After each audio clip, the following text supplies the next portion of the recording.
Madam, coffee குடிங்க. இந்தாங்க madam.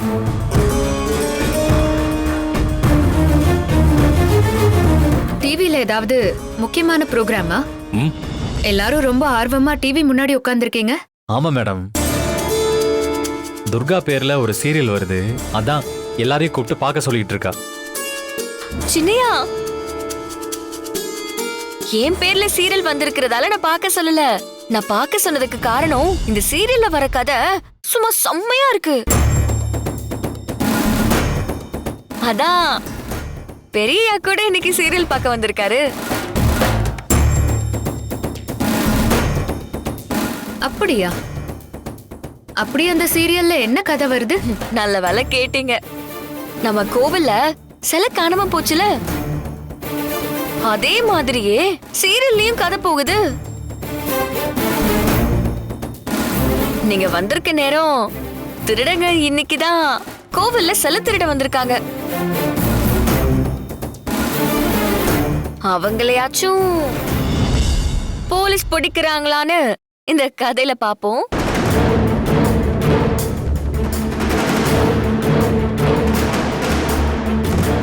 Nandini madam, இப்பெல்லாம் சீரியல் கதைய என்ன புதுசாவா எழுதுறாங்க?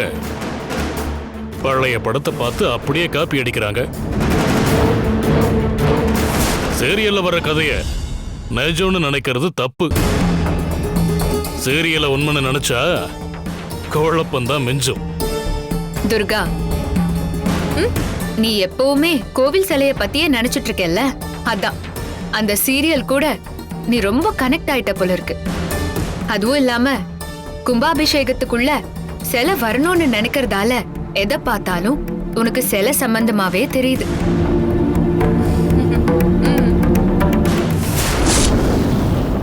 அண்ணா பாருங்க.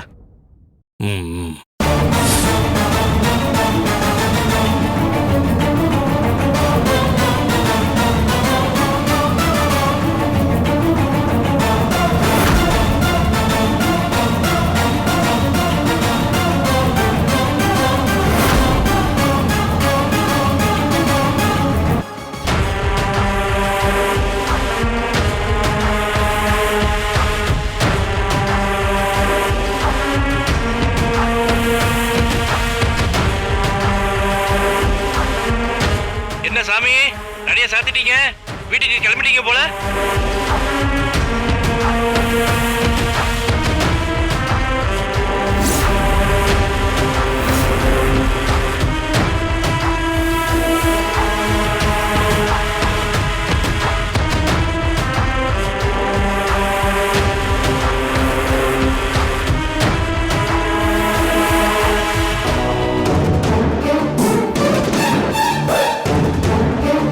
என்னாச்சு இவங்க ரெண்டு பேருக்கும்?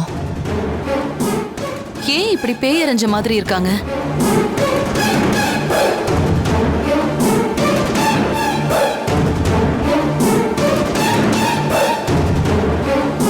நந்தா தீபத்துக்கு துர்கா என்ன கொண்டு வந்து கொடுத்தாளா? கொடுத்தா. நீ மறந்தாலும் அவ மறக்க மாட்டாளே. நம்ம கோவில் மேல அவளுக்கு அவ்வளவு ஈடுபாடு. ஆமா சாமி, கோயிலை பத்தி தானே அவளுக்கு நினைப்பே. விட்டா கோவில காவ காக்கிறதுக்கு அவளும் என் கூட வந்துருவா போல. ஆமா, அவ அப்படிப்பட்டவதான். இப்போதைக்கு உளவார பணியோட சேர்ந்து கோவில் காவலும் நீதானா? ஆமா சாமி.